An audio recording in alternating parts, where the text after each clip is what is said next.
It still does appear that way. I mean, we were being told ahead of last night's informal dinner summit that they were going to reach an informal deal on whether or not to reappoint President von der Leyen and also who to pick for the other three top jobs. So that's essentially the chairman of the European Council, the Speaker of the European Parliament, and the High Representative for Foreign Affairs. However, we didn't get a deal last night.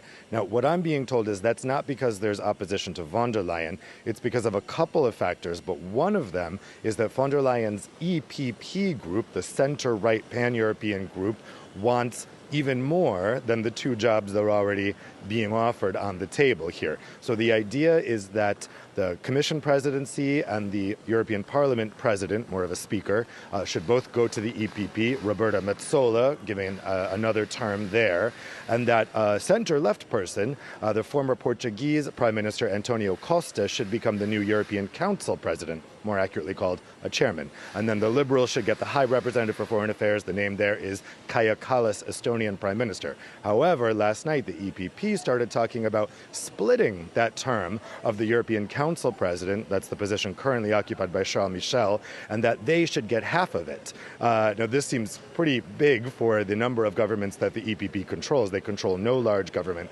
except for Poland, and they got 26% of the votes in the election. They did come first, but the center-left said, hey, that's ridiculous what you're asking for, and that's why talks kind of fell apart last night. So we have 9 days to go until the actual summit, where inevitably they were going to take this vote because this was an informal dinner last night. So we'll see if in those 9 days they can overcome this. But talking to center-left people today, they are absolutely adamant that they will not share that term with the EPP.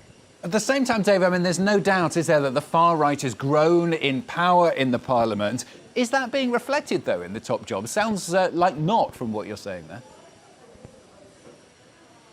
It is not, and Italian Prime Minister Giorgia Meloni from the far-right Brothers of Italy party is not happy about that. You could see that on her face yesterday. There was supposed to be a big conversation digesting the results of the European election, but apparently all people heard was the EPP crowing about how they came first. Now, they've come first in every European Parliament election for the past 25 years, nothing new there, but apparently no one really wanted to acknowledge the growth in far-right seats there in the Parliament and there within the European Council. Giorgia Meloni was not happy about that.